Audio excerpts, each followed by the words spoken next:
Barb, why don't you give me your name, your date of birth, and where you were born, and give me the names of your mother and father, your brothers and sisters, and your grandparents if you can remember them, and include the maiden names if you can. My name is Barbara Denny. I was Schuyler. My parents, or my birth, you want my birthday? Date of birth. My birth date is February 14th, 1932. And were you Where born I at was home, or- born, I was born in Menasha, Wisconsin, and your parents? at home, and my parents were James Schuyler and Hattie Moore Schuyler. And your brothers and sisters? And I have two brothers, Lester Schuyler and Joseph Schuyler, and 7 sisters, Eva Schuyler Danforth now, Pearl Schuyler McLester, Mary Schuyler Matoxen, Evelyn Schuyler Elm, Rita Schuyler Webster, Harriet Schuyler Ryder, and Cleo Schuyler Cornelius. There were 3 other children who died when they were born, or shortly after they were born. Now you say you were born in Neenah. Okay.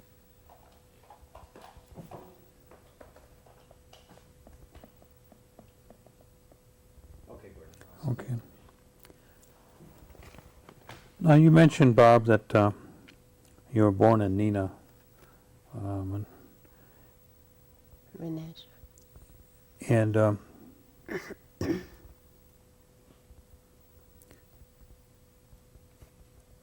you know when your parents moved or out to Neenah, Menasha, or? It must have been shortly after, well,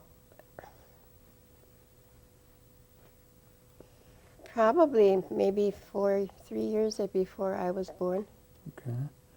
And so when you were a young girl, did you grow up in Menasha, or did they move back to Oneida? We moved to Oneida when I was 4. When you were 4.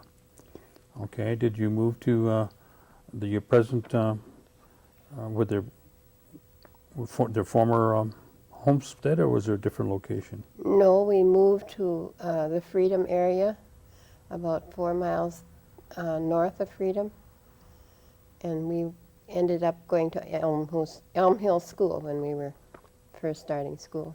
About how long did you live up towards Freedom? Do you remember? We moved there when I was 4, and I was in the second grade. But I started school when I was 4 years old. So I was in the second grade when I was 5 years old. And we then moved to the Chicago Corners area where my parents had a new house. Do you remember anything about living in Menasha?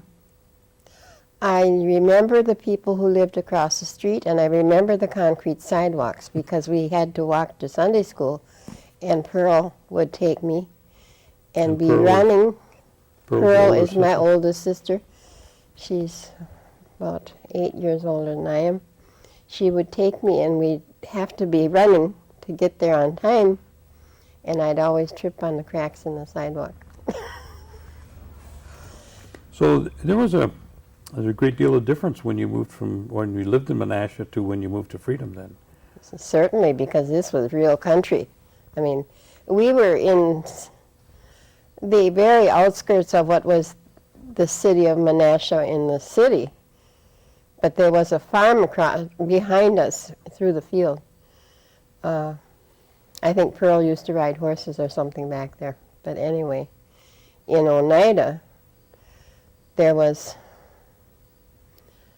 two houses about half-mile down the road one way, and the school was luckily only about a block, what would be a block and a half now from our house. So we were close to the school. When you moved to the location out in Oneida, did you have running water and electricity? No, there was no water in that house. There were nothing, other than bare walls. Did you have running water and electricity in Menasha?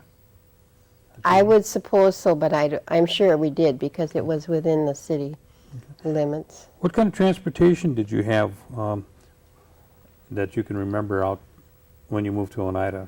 My dad always had a car.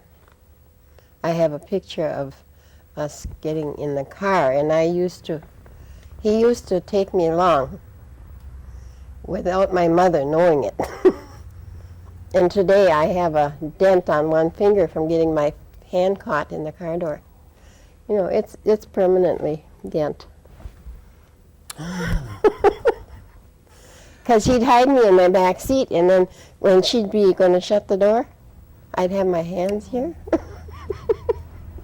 And this is the side my mother would be getting in. You told me a little story about a car, an automobile. Relate that story to me. It would be a story that I had heard from my father. He died in 1984. And 2 years previous to that, I had started going over to visit him while my mother was convalescing from an accident. And he would tell me about some of the things in his early life in Oneida, because that's where he grew up. And of course, at that time they were using horse and buggy to go from one place to the other, and this one weekend day, whether it was a Saturday or Sunday, is immaterial. But they had heard that there was the first car in the area, and that was in the Village of Freedom, and that was, I think it must be about 7 miles from where we live now, and my father's house was about 8 miles from Freedom, and about a mile from where I am now. And they all got in a horse and buggy, my grandfather and my grandmother. He was middle-aged at that time. He married a very young woman, probably 20 or 25 years younger than himself, and he had this second family of children. And my father was one of those. So there was these young boys also that they had from this second family. My Uncle Bill, these were Schuyler men. My Uncle Bill, my Uncle Anderson, and Daddy, and Uncle George. They all got in the horse and buggy. And of course the roads at that time weren't roads, they were just trails. But they got there and the streets were lined with people because they were going to see this first car. And this had to be, Daddy never did say what year it was, but I would assume it was around 1911 or 12. I don't even know when the first cars came. But they got there, and the man who owned the car started bringing it up a main street of Freedom, which was nothing more than a rutted road that had very narrow wooden sidewalks. And Daddy said they stood on the curb of these wooden sidewalks, and the road was quite far down from the top of the sidewalk. And mud would splash when the horses would go through, and of course there were so many ruts anyway, and this was the spring of the year. And when it came to this man who owned the car was going to give people a ride who were going to be brave enough to put their feet in that thing. And it probably was similar to what the people thought of as somebody getting into, Orville Wright flying this plane off to heaven knows where. And evidently, my grandmother felt the same way. When her husband went to get into that car to go for a ride, and it was just a short trip around the block, my dad said that she nearly fainted, and she was just overcome with aggravation because she didn't know whether he was ever going to get back, ever going to get back again. She just figured he's gone. Here she is with all these boys around her. But he did come back.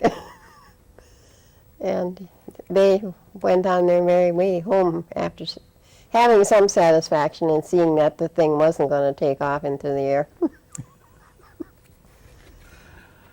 Well, that's got to be kind of scary, the first one that you see. I would think so, Mm-hmm. Now, what was what do you remember the best, I guess, of your neighborhood? And either the one up towards Freedom or the one over by Chicago Corners, which ones are? We really didn't leave our house at Elm Hill School. We were all pretty young. I can remember the apple tree at that house. I guess I used to, we used to go out there and I had been given a glass set of dishes when we left Menasha. And I had a little table and chair, and I used to play underneath that apple tree with my sister. And we'd have tea outside under the apple tree. I remember going to that school just, vaguely. I can remember being up on the stage for a Christmas program where they had to pull the curtains with a rope or something like that. Other than that, we didn't move away from that area. But then when in a couple of years, we moved to Chicago Corners area. And there we had to walk to school a little over half a mile in all the weather and muddy roads. And my mother's yard was surrounded with water in the spring, and there were stones going out to the road. And when we got to the road, that was as muddy as the yard might have been had there not been water sitting around it. But what type of work did your father do? my dad used to go up to the logging camps. I remember him mentioning Wasaki, way up north, Pembine area, cutting wood, not for himself, but for hire. He had worked at a paper mill, Vilmany, I believe, in Kakana for a while when we came out to Oneida. Before that, when we lived in Menasha, he had worked in a big gravel pit.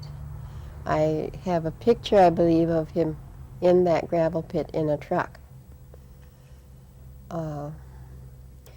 Later years, he went to Selmer Construction Company, and he worked there for many years for that company in the Green Bay area until he retired just about. When you went to the store, where did they do most of their shopping? Locally, or did they go into Green Bay or De Pere, or both? Most of the time, groceries were bought at Moss's grocery store. They were always there. I didn't know until just recently when they first moved to the Chicago Corner. But when Mrs. Moss died, it said that she and Ray Moss moved to the Chicago Corners area in 1932. Well, we moved there in approximately 1937.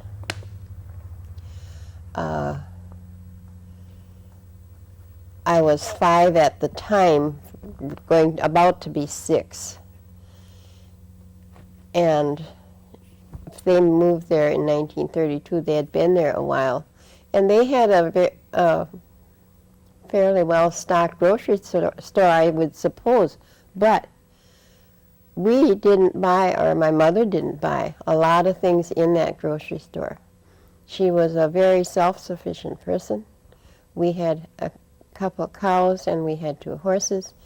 And at times we had pigs. And at times, most of the time, there were chickens. Not very many, but enough to supply the family. So most of the time, she only needed to go and buy flour, yeast, sugar, and oatmeal. I would say those were the main things she bought in a grocery store at that time. She cooked from morning till night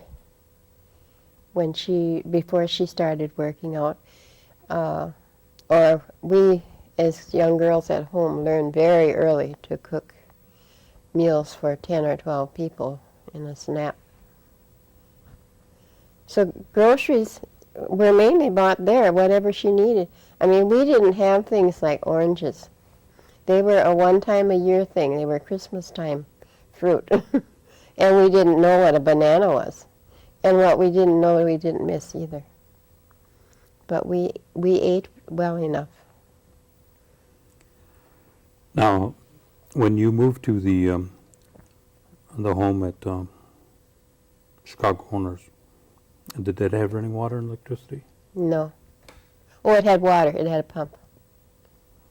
But not water in the house. Now, what about a radio? Do you remember having a radio? Oh, yes. My brother used to die because we couldn't always have a battery, and he wanted to hear Tom Mix or the Lone Ranger or what was the other one that had the funny whirring noise? I don't know, all these Western shows that they used to have on the radio a long time ago, and now they're coming out as videos or something, tapes. We would have a radio. We had a good-sized radio. I think we probably had 2. One floor-size one in the living room and one little one that could be taken anywhere when you had a battery to put in it, just like they do today. And we couldn't have that playing all the time, even when there was a good battery in it, because expenses or the finances just weren't there to pay for that battery all the time. So it was a special treat just listening to It really was. But there was one person who everybody had to listen to, and that was this man on the radio who was a newscaster, especially during World War II. Can't think of his name now. But he came on about 8 o'clock at night. It used to be Gabriel Heater. Gabriel Heater. Yeah, that's the one. Everybody had to listen to him. But my brother Joe could listen to Tom Mix or the Lone Ranger. And on Saturday night, my mother listened to the Grand Ole Opry while she made pies.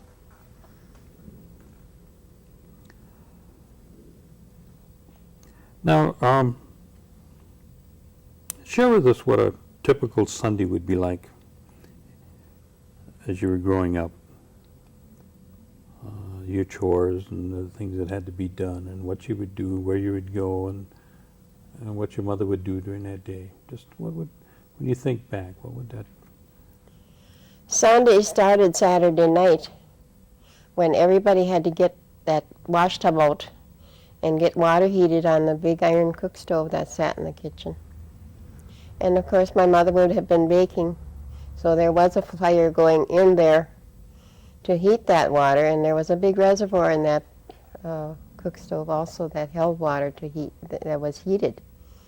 But the tub would have to come in, and of course with that many kids, it took a while. Mama was on one end of the kitchen making her pies, rolling them out on the cupboard, or on one end of the kitchen table, and we on the other end, each one taking a bath. Of course, and through that day, the Saturday, there would also have been homemade bread, like 10 loaves. And I remember my first batch of homemade bread, I made 9 loaves, and that was on a Saturday. And that was always done religiously. It was a job that had to be done.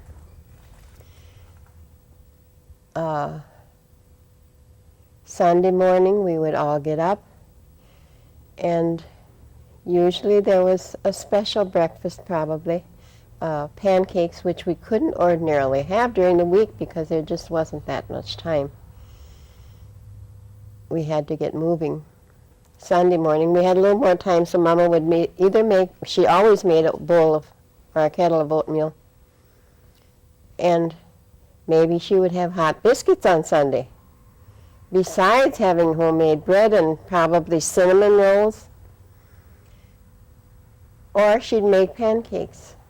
We never had such things as waffles, but we never knew they were there anyway. You wouldn't have known a waffle if it flew by. But Mama's bread was good. The rolls were always good. By 9 o'clock, we had to be ready for church.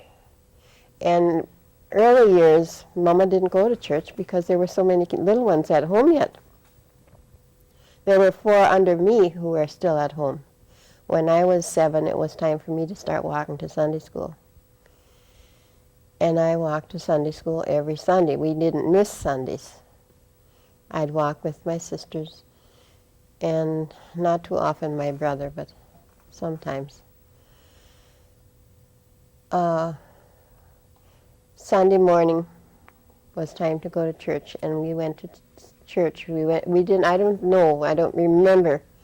I don't think we stayed for the full church service, but Sunday school we did. And then we'd start walking back home if somebody wasn't there who would offer us a ride. Once in a while someone did. And eventually there got to be more cars available. But I remember Christmas Eves going to church with a sleigh to get to church.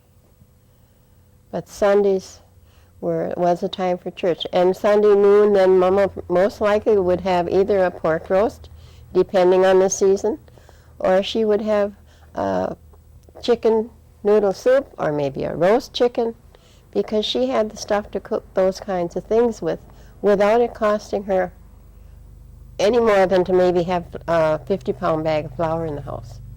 And she always had a 50-pound bag of flour.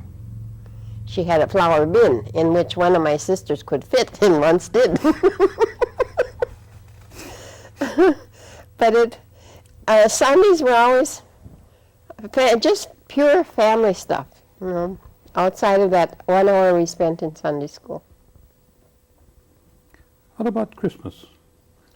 What brings, when I say Christmas, what do you think of? One particular one I remember, we had been to church, of course, and we never knew where a Christmas tree came from. I was 14, going into high school, before I really knew there was no Santa Claus, or I found out who Santa Claus really was. And we didn't know where the Christmas tree came from because we had never seen one before Christmas. We didn't know where the decorations came from because they appeared on the tree and they went with the tree, apparently. We didn't take part in the setting up of the tree, nor did we take part in taking it down. It just was there and it was gone. Mama was good at that. She did all her work after we went to bed, and we went to bed religiously at 8 o'clock every night. It didn't make any difference if it was me at 7 years old and it was my oldest sister at, how old is she? 8 years older than I am. So when I was 7, she was 15. If you were in the house, you went to bed at 8 o'clock. If we were outside playing, my dad would go out there to whistle and bring us in, and we did come in. But well, what, we're going back to Christmas. Mm-hmm.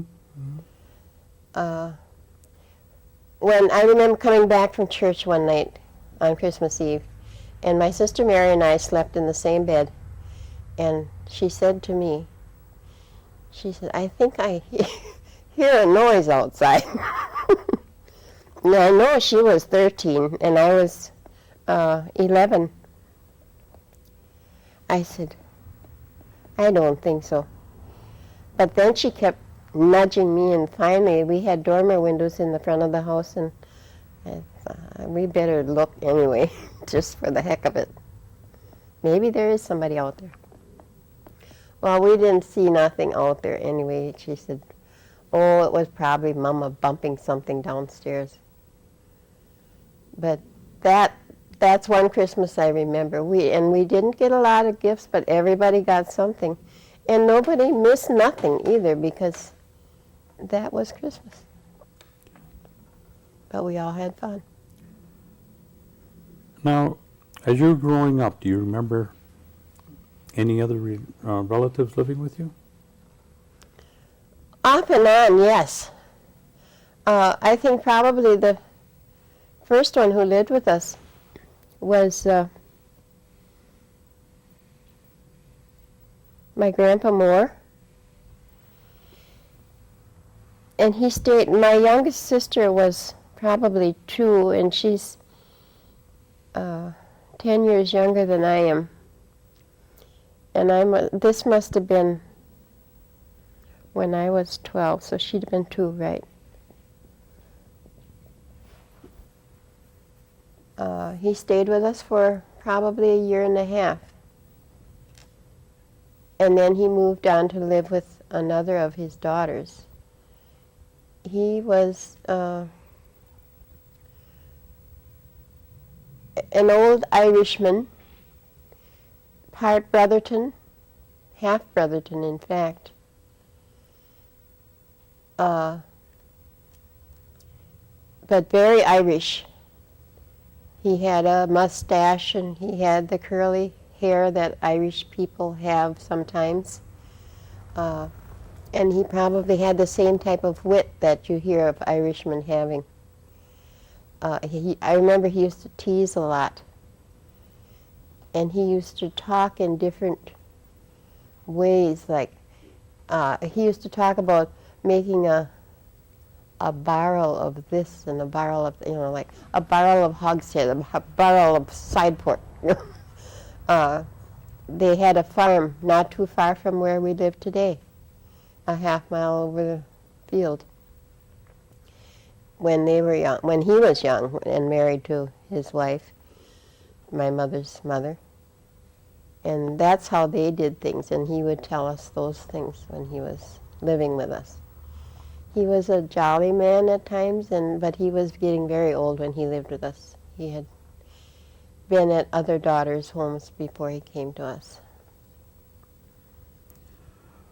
You mentioned one of the stories that your father told you. Do you remember any other stories that your father might have mentioned, or any special recipes your mother had, or crafts that they might have done, like rug weaving, or any heirlooms that you might have? I remember Daddy telling me about working on the road out in front of the house. His father had a set of horses. They were a matched pair, apparently, really nice draft horses, big horses. And he rented the horses out. Or the horses worked for $1 a week on that road, County Road H, Highway H, to make it just a road, or what had been a trail. What is funny about this is the men were paid 50 cents a week, and the horses $1. I think that's funny. He told me a lot of things. I have a lot of things in a little paper I've got. But What about corn soup and cornbread? Did your parents make a lot of that? Mama made corn soup. She made cornbread a few times, but I had an Aunt Rose who lived around the corner who used to make it, and she didn't have quite as many children as my mother had. So she could make it more often. But Mama used to make it. It was not like it is nowadays, where some people it's pretty special because they only get it every so often, but you had it more commonly. I would say we probably had it at least 3 times a month in the winter months. Simply because the stove was sitting there heating. And simply, on the other hand, we ate it all. It was just, a kettle of corn just didn't go nowhere for my mother's family. Now, did your parents speak Oneida? My father did real fluently. That was one of the things he always figured he took away from the government, his ability to speak. Instead of them taking it from him, he kept it. He came home with it. And he loved speaking it. I remember we had a register in the floor, and the man across the road would come to the house after we were all in bed. They knew they couldn't do it otherwise. And they'd talk late into the evening. And they'd laugh. When I think about hearing them laugh. Who was that man? Foster Cornelius. He lived right across the road. Did you learn to speak it? No, just very few words. Daddy told us, for chicken and fish and just a few nominal things, but I don't know, he never, in my hearing, vocally said, I don't want you to learn because I don't want you to be punished for having it. But I've heard different people say that, and maybe it was in the back of his mind, but that wasn't his thing to go back to that. Now, you started to go to school at Chicago Corners, and where did you go? You finished school, or? I was in the 2nd grade when we moved to Chicago Corners, and I finished there and went to Washington Junior High School in Green Bay on the east side, and then to East High. And I didn't finish there. I quit when I was in the 3rd month of the senior year, and the next spring I got married. I don't know. I never felt comfortable there. It just didn't matter to me. So I guess that's why I quit. Was it? Do you feel it was an Indian white thing, or is it just something you Absolutely. didn't? It was. When I was a freshman, I remember this big, well, he seemed big to me. He probably wasn't, and he probably isn't anymore. But this big guy who was a freshman also in my math class, and he had no reason to think I was anything but just there for math, told me to go back to the reservation where I belonged. And that was my initial brush with that kind of thing, because in Oneida we didn't feel that. Although one of my friends felt it, she thought we lived different than they, so. What did you left school then, and you got married, and you began to raise your family? And who did you marry? I married Donald Denny. And your children? And I have Donna and Donnie Jr. and Bob. They're like 47, 46, and 45 years old now. How many grandchildren do you have? I have 7 granddaughters. 7? Wow. Any great-grandchildren yet? No. No? Oldest one is 17. Okay. Once you start raising your family, where did you reside? When I first married my husband, he had started working at Procter & Gamble, which was then Holberg Paper Company in Green Bay, on the northeast side of Green Bay. We found an apartment, well, we stayed with his mother for about a month, and then we found an apartment on the northeast side, and we lived there for 3 years. And then we bought a house in Ashwaubenon. And that was a very small house, 4 rooms, but small. And there were me and my husband and the 3 kids. So, and by 1956, we bought a new house, had a new house built. We bought that house, which supposedly at that time, southeast of the Packer Stadium, was the last lot in Green Bay available, or in Ashwaubenon. And the realtor we dealt with said, "You are the first Oneida people in the area to buy a new house in this part of the town." But we did it. And then after the kids grew up and were all gone from home, after the youngest one was 19, we moved back to Oneida. My husband had lived here when he was young, or when he was a very young person, before he went to school even. But then his family had moved to Green Bay.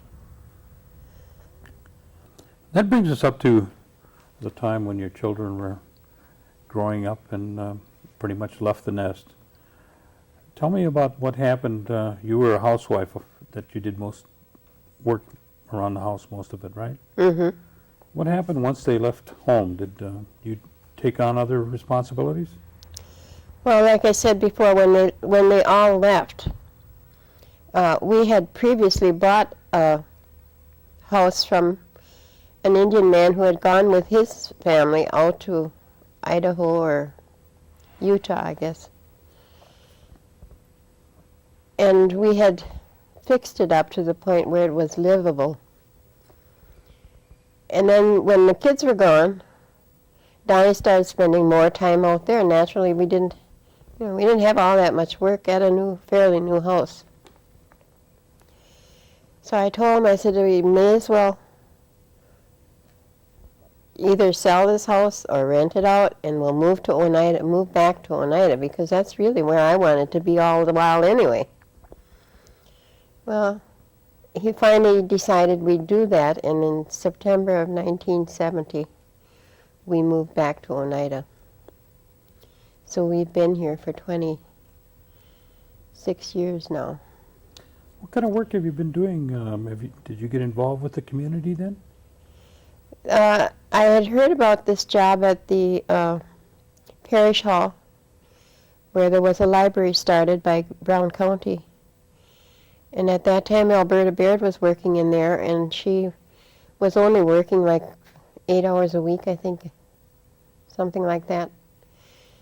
And they wanted somebody to come in when she couldn't be there. So I finally decided I'd go to Brown County Library and see if I could maybe get the job. And they told me that they wanted somebody who would be able to qualify for a state license to be a public librarian. And in doing that... Hi. A warm chair, okay? Okay. You went to apply for the position for librarian? For librarian, yes. When they said I could go to work, they also said that I had to qualify for public librarian license. Alberta hadn't had to do that. But that meant I had to go and get my high school graduation or certificate. So I went to Oshkosh and I asked them if I could take a test, and they told me I could, and I passed it and got my license. Well, and I had to take a year's training with the state, and we did that over the television network. And that was probably one of the earliest television network working classes that there was around the state.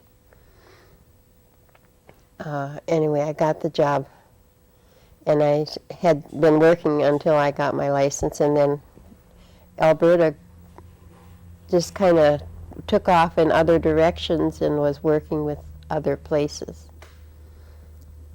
It eventually led to my being the only one in the library, and we eventually moved over to the Memorial Building in 1973, and then they hired a new director for the library who had 4 years of library training, of course, which was much more than I had. And she came and worked, and she lasted 9 months, and another one came and worked and lasted not that many months. And eventually, I got to be the director of the library, and I was that for 14 years.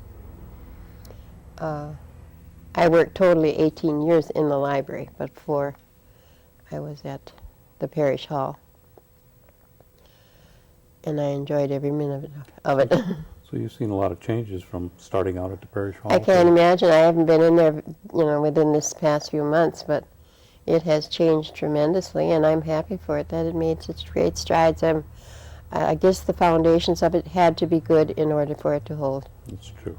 That's true. Along with the library and its growth, you've seen other activities within the tribe from that time to up to the present. I know you've seen a lot of growth, and what do you think will be coming in the next maybe 10 or 20 years? Do you see the tribe has leveled off, or do you see that as a possible continual increase in growth in the tribe? What's your gut feeling on the whole thing? I don't think it can ever grow as fast as it has grown in the last 8 years, because there was nothing here before that. I mean, there was something here, but nothing like the last 8 years. And if things would keep growing like that, it would just blast out of all proportion, and nobody would have a handle on anything. It's just grown too fast for everybody now. And it's very hard to keep track of it. I don't know from 1 month to the next what's going on or what has gone on, really. And I think for the average couple in any household, I don't think they know what's really going on in Oneida, even though we have all these information sheets and everything. I've heard the statement, we get so much mail from the tribe, who wants to look at all that? Mm-hmm. We'd like a list of what did you do, tell us. I just don't think it can go on like it does, like it has. Hopefully it don't, because we don't have enough people to employ what we have right now. They should make sure this is doing well, and maybe keep feeding into what there is here now. Since you've retired from the library, what have you been doing in your retirement now? I understand you've been painting. Well, I found out I could paint. I had to be, how old was I then? That was in 1990. So I was 58 years old when I learned that I could use a paintbrush. I had painted my house numbers of times, but I never painted pictures. But like I told the people out in Santa Fe, I said, we didn't have colors when we were children. We didn't have anybody to show us that maybe we could do something like that. And I was really glad at the time, because the tribal school had just opened, and my granddaughters are telling me, oh, Grandma, you should just see. All excited about going to school. There was something there for them that they may never would have had there not been tribal school. Are you still going to school at Santa Fe? No, I got really sick when I went out there, and way after the fact, I've just now found out what caused it. I thought it was the altitude, and it wasn't. So I wished I could have stayed there, but because I had they asked my reason for even applying at the institute, I said I'd like to take back something to children in Oneida and show them how artistic they really are, because they are. I used to tell Judy at the library, you could put a paper and a pencil in these kids' hands when they come in, and they can do anything artistic-wise. And that was my dream, to, show them the opportunities. But they've got good teachers at tribal school. And I don't have to do that anymore. I'm a lazy artist. I like to do it when I want to do it and not have to do it. When you think back, what kind of jumps out at you as maybe the most remarkable event that you've seen or you've experienced? Is there anything that kind of comes out during your lifetime that you can?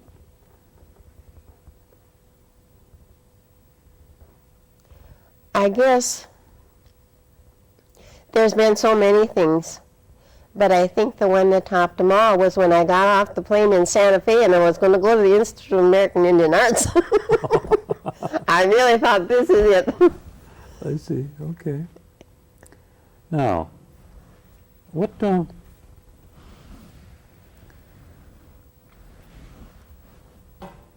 the phrase "I'm a member of the United Nations" mean to you? I just recently had a discussion with somebody about somebody grumbling because we were calling ourselves the Oneida tribe. To me, I would rather say I'm a member of the Oneida tribe. That's what we grew up with, that's what we are. To me, the term nation connotates something larger than me. It's an overall statement. I would rather be called a tribal member, no matter what anybody else thinks. All right. With all of that, and all of the vast amount of things that you've experienced, what kind of advice do you want to give, or would you give to any of the future kids that are coming up? What would be the thing that you would share with them? I remember telling my oldest son when he was about in the 7th grade. He was an artist when he was very young. I mean, he had those things available to him in school. And his art teacher kept telling him, that's kind of out of reach for you right now. Whatever he wanted to do, he was drawing. And at the time, he had drew it first and painted a very abstract picture of something. I don't know what it is today. And I don't even know if he knew what he was drawing. But that's the way abstract art is. But it wasn't in vogue when my son was 7. This was 1957. 5, 6, 7 years later, that would have been the style. But not for a boy in grade school at that time. I told him, you can be anything, you can do anything you want to do within legal limits. You can be anything you want to be. That don't even have to be legal, but you can still be anything you want to be. You have your 2 hands, you have your 2 feet, you have your 2 eyes, and you have good health. Go and be whatever it is you want to be. To me, I don't think anybody should try to stop them. do what they want to do. Reach for the stars. And I remember him drawing a portrait of a man, of a father of a man he knew. And at the same time, he was a band player, and he was busy with his band, and he was just doing so many things, I guess testing to see how far he could reach and how much he could get a hold of. And the man he did the picture for of that man's father, he said, "Boy, you gotta hang on to that star." I think he reached for it, he could do it, and that's where everything is. Go for it. Go for it. Is there anything else you'd like to tell us that you can think of? Well, I'd just add to that I tell my granddaughters the same thing. You no longer are held down by gender.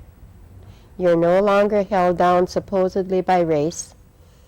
You can go and be what you want to be. Well, thank you. Thank you.